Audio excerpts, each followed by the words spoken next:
Nonie Creme graduated from Scripps in 1994 with a degree in art. And I suspect the last 20 years have flown by.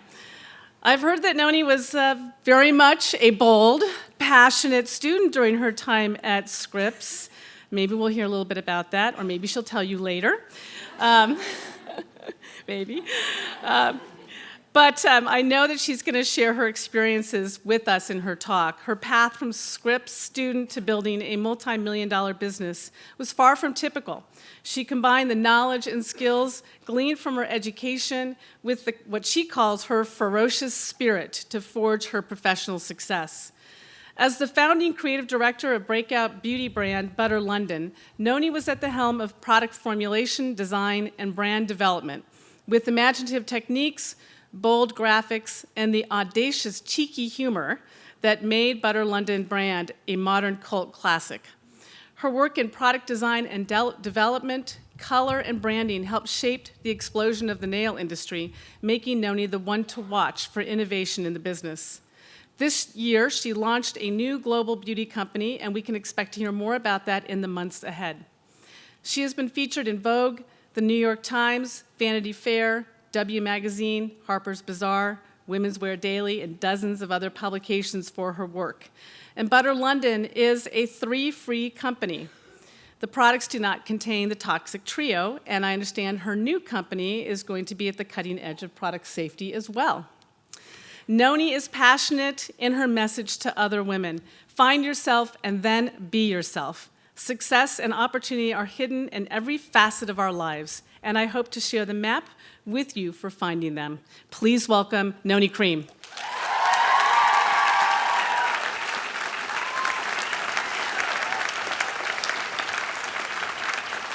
Thank you. First, I'd like to say thank you so much for sharing your commencement day with me. I am deeply nervous, but also deeply honored. I have been made to feel so welcome in the 24 hours that I've been back. I even got to cut Lori's bangs with some blunt office scissors 10 minutes ago. So I definitely feel right back in the sisterhood. Sorry, letting the cat out of the bag. I think I did a pretty good job, actually. When I came to Scripps, I was a chubby goth kid.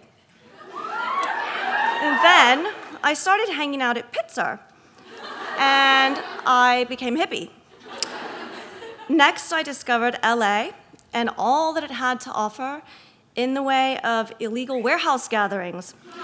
And 1992 Raver Nonie was born, although I struggle to remember her. I met my British husband while I was at Scripps, and punk Nonie prevailed for many years, and several exceptionally bad tattoos before giving way to a London-based fashionista version. So here I am, back where I started. Now, a sometimes confusing but well-adjusted amalgamation of all those personas. College is a crucial time to explore yourself and your mind. Try stuff. Develop opinions and just be in an environment where your big purpose and job is simply to think. These years are gold dust. Trust me, you'll carry on reinventing yourself for the rest of your life, but what you learn here at Scripps will creep in and tap you on the shoulder at the most amazing times. You may not even realize you knew those things, but they're in there. So, as the first straight C student to ever give this speech, I'd like to share my experience of them. In all seriousness, I was a very average student. I didn't win awards. I was not valedictorian. I am not a Fulbright scholar. I always knew, thank you. I always knew that I was an artist, but I didn't understand so much about my own creative abilities in nature. I majored in fine art, and I studied under Alan Blizzard and Marcia Kilgore, who not only allowed but encouraged me to spend an entire semester making plaster casts of mine and my now husband's naked bodies to use as canvases. Seeing the naked Nonie installation at my own senior graduation show remains the highlight of my fine art career. I developed a total fascination for paint itself and mixing color.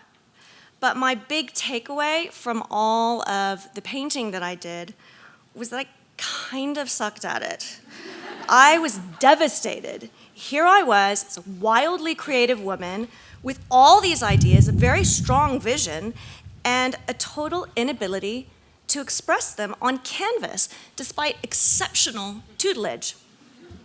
I feared I was a failure.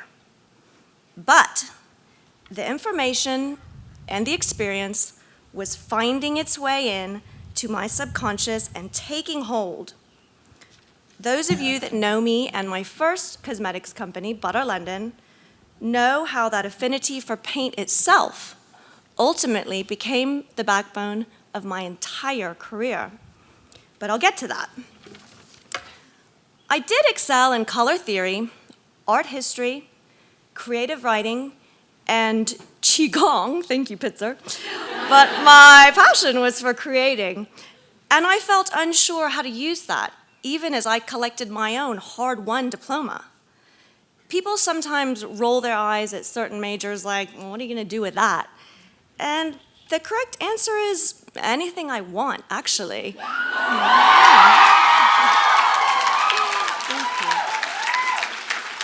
You are not defined by your major or the classes in which you excel. They are merely your jumping off point. If you told me that I'd end up using my Scripps fine arts degree to build beauty enterprises, I'd have laughed at you. I'd have said, I am not an MBA. I don't know anything about business. Well, it turns out you don't have to. You just have to be smart. And you women are smart. How do I know that? Well, because I hold the same diploma that you're about to hold, and as we all know, with far worse grades. And because your education has already found its way into your next steps, whether you realize it or not. And believe me, it's a top-notch education that continues to save my butt every day of my life. I left Scripps in 1994. I ran away to London without a visa, without a penny, without really thinking about it. After a few months of living in a filthy squat with my boyfriend and the band, I started to panic. My parents were furious and told me, quite rightly, that financial aid would come only in the form of an airline ticket. When I came to my senses, I'd never actually been out in the real world without a safety net. I felt lost and scared and kind of dumb, but a safety net appeared. I realized there was something I could do anywhere in the world. I could paint.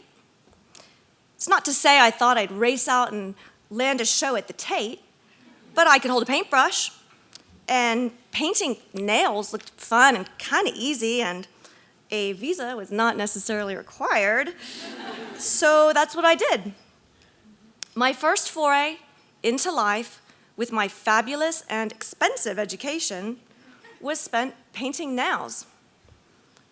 Turns out I was the best, smartest manicurist that London had ever seen. I started my first nail business standing outside the subway station every morning with business cards and a basket full of nail supplies and a pay-as-you-go mobile phone. By lunchtime, I would be fully booked, providing desk-side manicures for the Wall Street types. Cash only. It's important for me to stop here and talk about how hard this period was for me.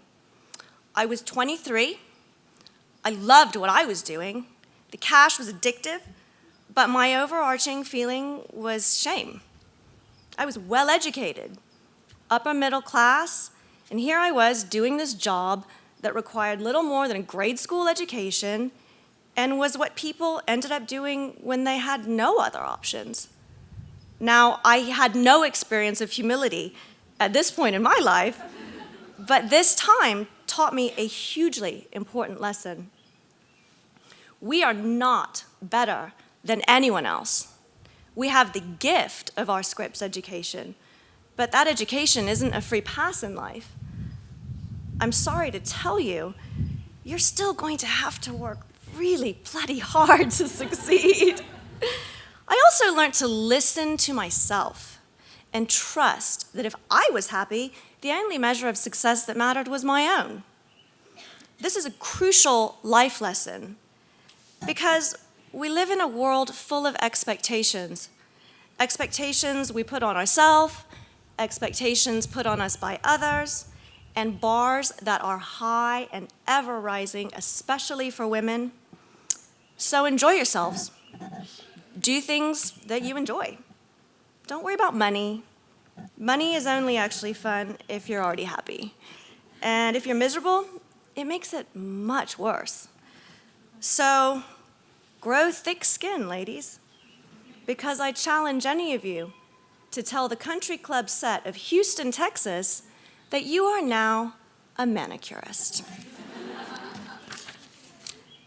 And then a friend started dating a top London agent who booked jobs for makeup artists and hairstylists on fashion shoots. No one at that time really thought much about manicurists, but they were required to be on the beauty team. You can't have Mario Testino shooting Kate Moss with dirty, chewed-up fingernails. So suddenly I found myself shooting Gucci ad campaigns with Mario and becoming Kate's personal manicurist for many years to come.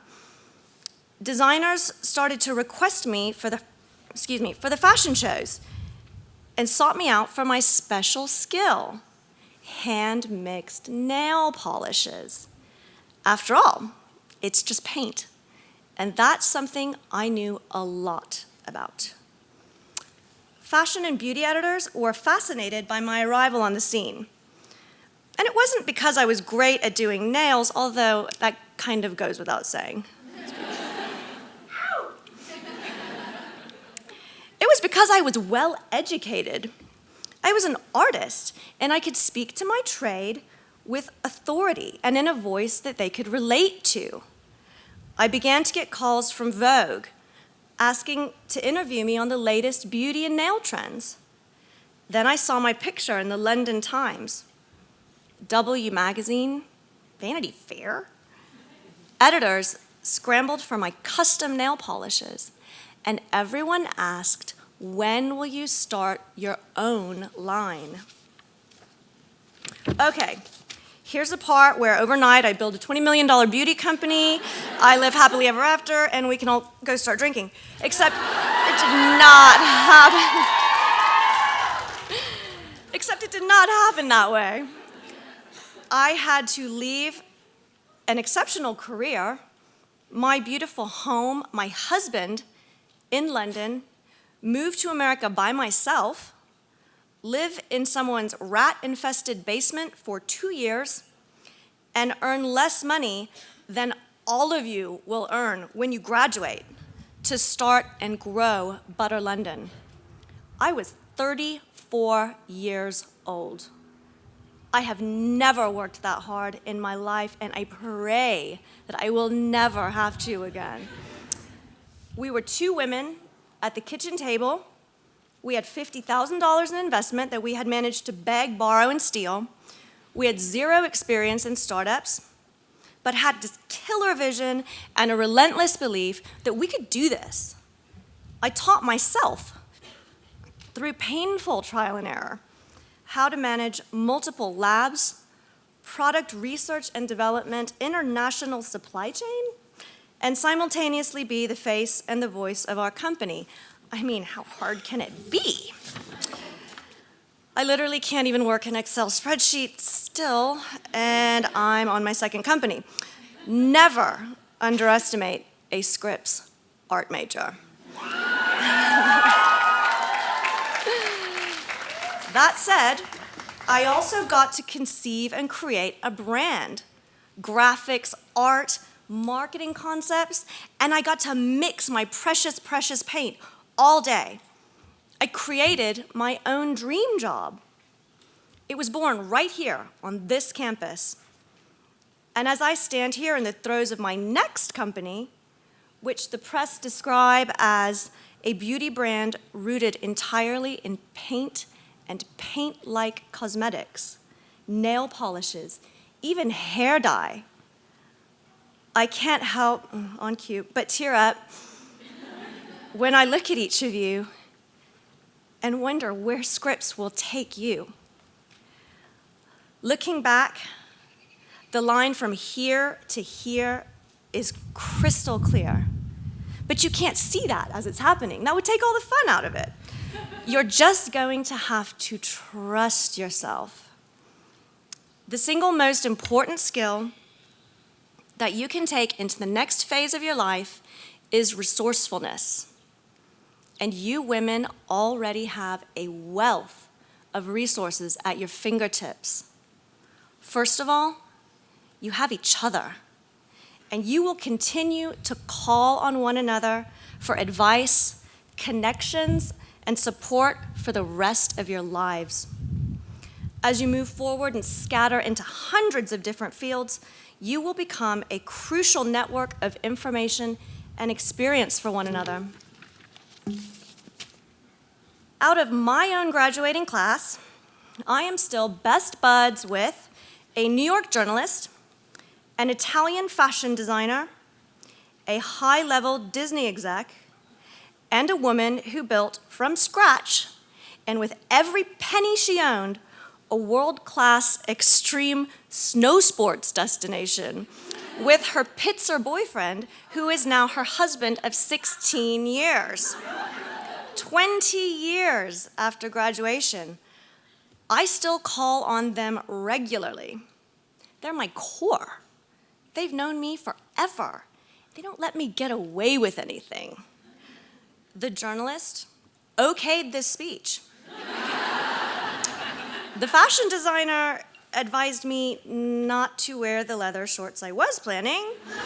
The Disney exec begged me not to drop the F-bomb. And the snowboarder said, "Fuck yeah, dude, you got this."